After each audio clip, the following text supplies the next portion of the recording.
সর্বপ্রথম সেই ভাইদেরকে রইল আমার অন্তরের অন্তরস্থল থেকে সালাম ও ভালোবাসা।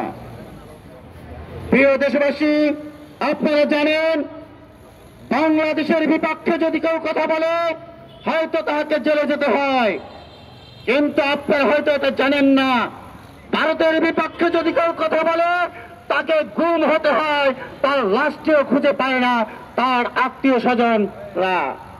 অতএব সেই ভারতের বিপক্ষে কথা বলার জন্য আজকে যে সমস্ত ভাইরা উপস্থিত হয়েছেন তাদেরকে আমি স্যালুট জানাতে চাই। প্রিয় দেশবাসী, আপনাদেরকে আমি ক্লিয়ার করে জানাতে চাই, বাংলাদেশ যুব অধিকার পরিষদ এমন কোন আদর্শকে বুক ধারণ করতে চায় না যে সমস্ত নেতারা আত্মকেন্দ্রিক, ক্ষমতাকে নিজের কেন্দ্রিক করতে চায়। অতএব বাংলাদেশ যুব অধিকার পরিষদ সেই নেতাকে আদর্শ হিসেবে মানতে চায় যেমন নেতা ছিলেন আমাদের মাওলানা ভাসানী সাহেব। প্রিয় দেশবাসী, আপনারা জানেন তিনি ক্ষমতার লোভে কখনো রাজনীতি করেননি।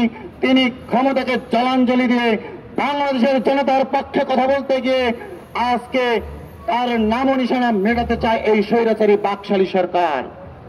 আমার সেই নেতা কি বলেছিলেন, আমরা পিন্ডির জিঞ্জির ছেড়েছি দিল্লির গোলামি করার জন্য নয়। ঠিক আমরা এই যুব অধিকার পরিষদ বলতে চাই, আমরা দিল্লির গোলামি ছেড়েছি, পিন্ডির গোলামি ছেড়েছি, জিঞ্জির ছেড়েছি দিল্লির গোলামি করার জন্য নয়। আপনারা দেখেছেন প্রিয় ভাইরা, আমরা ইতিমধ্যে ভারতের বিপক্ষে যে সমস্ত আন্দোলন সংগ্রাম করেছি তা ইতিহাসে একদিন রচিত হবে ইনশাল্লাহ। বাংলাদেশের বড় বড় দলেরা যে সমস্ত জিনিস নিয়ে কথা বলতে পারেনি, এই যুব অধিকার পরিষদ কিন্তু সেটা করেছে। আপনারা দেখেছেন ভারতীয় এম্বাসি গাঁয়ের মতো কার্যক্রম এই বাংলাদেশ যুব অধিকার পরিষদ করেছেন। অতএব এই যুব অধিকার পরিষদ যতদিন পর্যন্ত রাজপথে আছে ভারতীয় আগ্রাসনকে এই যুব অধিকার পরিষদ কখনো মেনে নেবে না।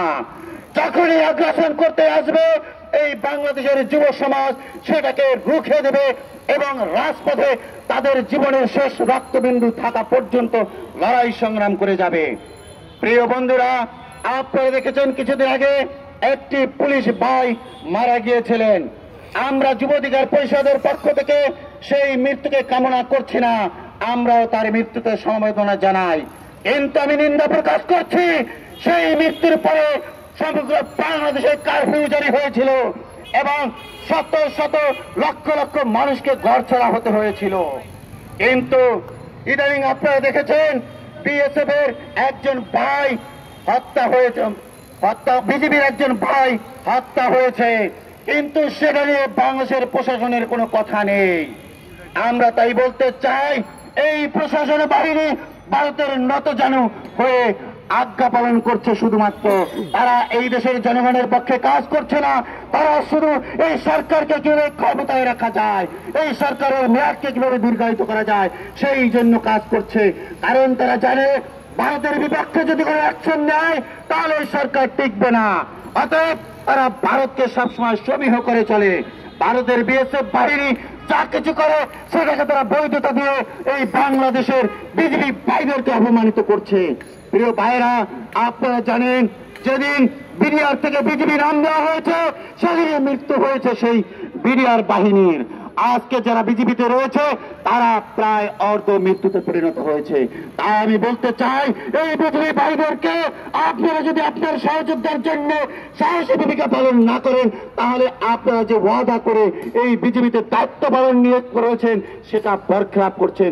অতএব জনগণ কিন্তু আপনাদেরকে ছাড়বে না, জনগণের আদালতে আপনাদেরকে দাঁড়াতে হবে এবং এর জবাব এই বাংলার জনগণ আপনাদের কাছে নেবে।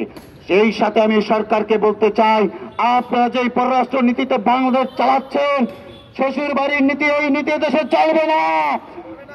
অতএব এই দেশে যদি ক্ষমতায় থাকতে চান, এই দেশে যদি রাষ্ট্র পরিচালনা করতে চান তাহলে এই দেশের জনগণ কি বলে সেই কথা মাথায় রেখে ক্ষমতা চালাতে হবে। ধন্যবাদ সবাইকে, ভালো থাকবেন সবাই। আসসালামু আলাইকুম।